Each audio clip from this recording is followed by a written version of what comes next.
Now, as I said earlier, measures of dispersion, they indicate the amount of spread or scatter about a central point.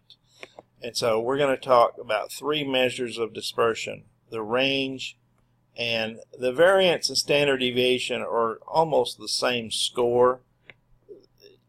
You just take the square root of the variance to get the standard deviation. But anyway, let's start with the range. The range is the difference between the largest and the smallest values, so we won't spend much time on that. So on this problem, on this set of data here, it appears that the largest value here that I see is 5, and the smallest value is 2, so therefore the range would simply be 5 minus 2, which is 3. So as I said, it's just the difference of the largest value and the smallest value. And then on our set of test scores that we had earlier, the range here would be the largest test score, 92, minus the lowest test score, 69, and you would get 23. So that's the easy part. Now the hard part is the variance. So the variance and standard deviation both describe how data is distributed about the mean, but in most cases we find the variance first and then use it to get the standard deviation. And the variance is the tricky one. So what I'll do is I'll show you how to find the variance, and then we'll get the standard deviation.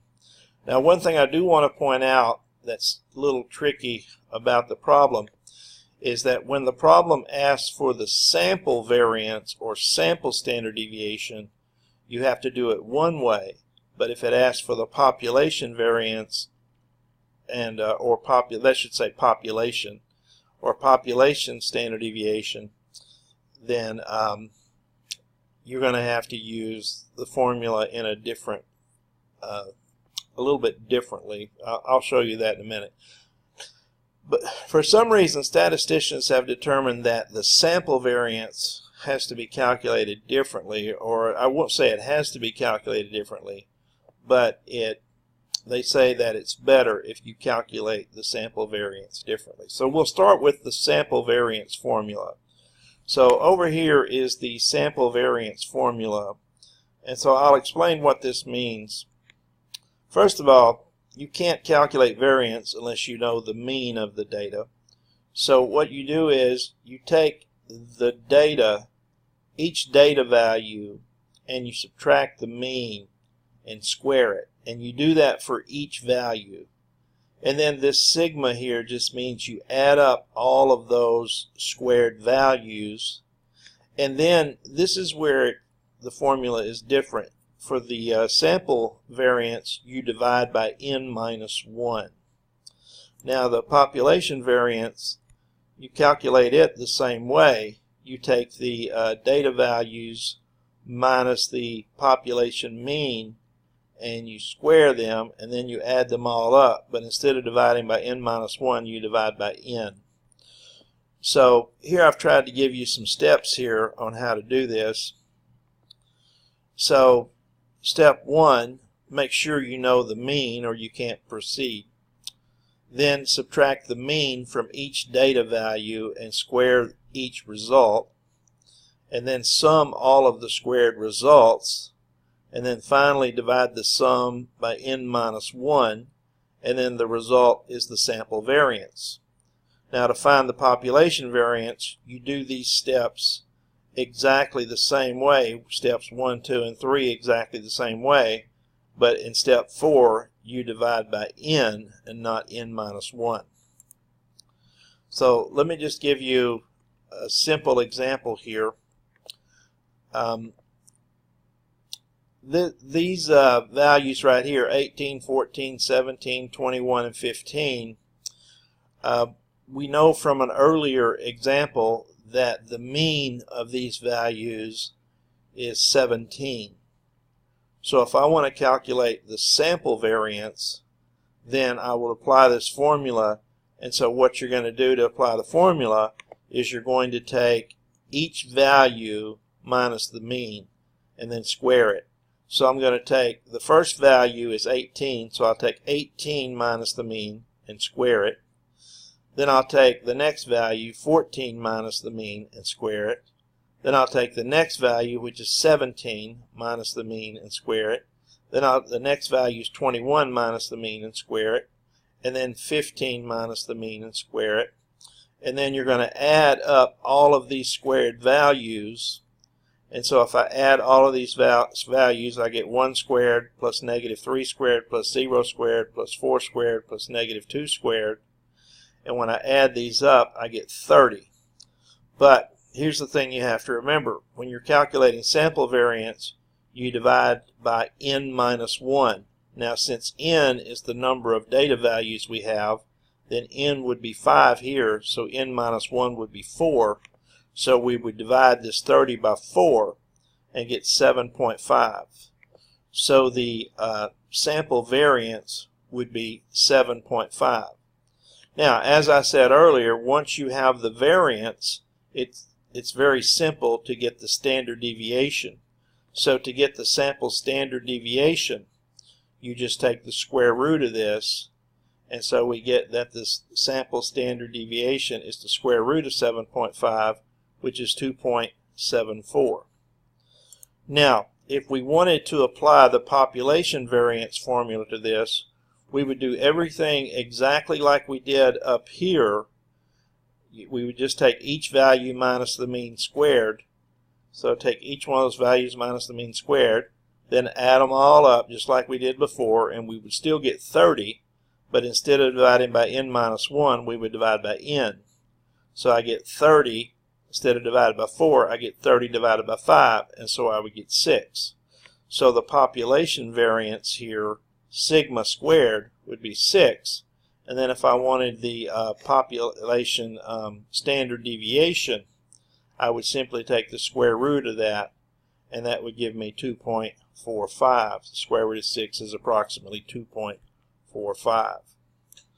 Now, sometimes it's helpful to use a table to do this. So let me show you how I did this in this table. Here's the 10 test scores that we referred to earlier. And earlier, remember, I found out that the mean of these test scores was this 78.2. Okay, so in a table, what I can do is I can list each of the test scores, and then I can calculate this value, each test score minus the mean squared. So if I do that, I would take 82 minus 78.2 squared, and that gave me 14.44.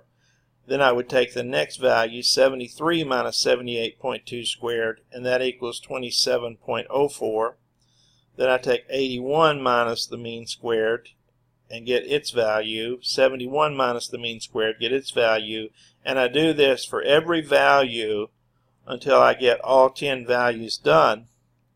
And then what you want to do is you want to add these up, and when you add them up, that gives you this sum that you need in order to calculate the sample variance.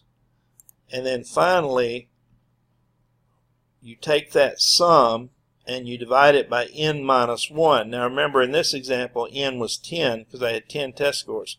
So I actually divide this by 10 minus 1, and that will give me 9. So divide this by 9, and I get that the sample variance is 47.18. Now, if I wanted the population variance, instead of dividing that by 9, I would divide that by 10, and then that would give me 43 point, actually that would be 43.36, not 43.6, so that actually should be 43.36. So I'll fix that in a minute.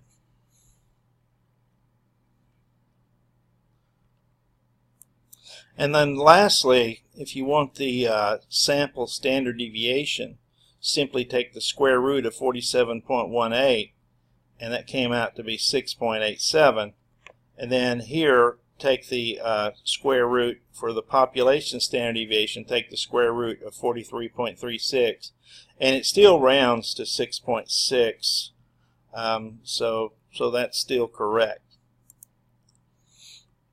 Now, just remember that most of the time you're going to use divide by n minus 1 in calculating the variance. The only time you divide by n if it specifically asks for population statistics. Okay, now let's go ahead and look at another. This example represents the height of a basketball team, a starting basketball team, in inches: 72, 73, 76, 76, 78. If you add these up and divide by 5, you'll get that the sample mean is 75. And so if you take each one of these values and then apply this formula x minus x bar squared, you'll get 72 minus 75 quantity squared, which is 9. 73 minus 75 quantity squared is 4. 76 minus 75 quantity squared is 1, and so you get 1 for both of these. And then 78 minus 75 squared is 9. And then you want to add all of these up to get the sum. And then remember, you're going to divide that sum, which is 24, by n minus 1. So n would actually be 4 in this. N would be 5, so the n minus 1 would be 4. So you have 24 divided by 4, which is 6. And then you take the square root of that, and you get 2.45. So unlike the range, the standard deviation takes into account all of the values.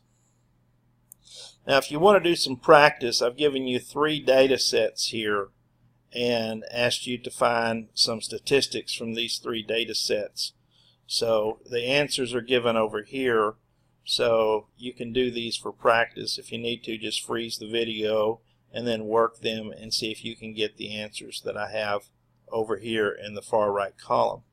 In the next video, I'm going to show you how to calculate some statistics involving grouped data.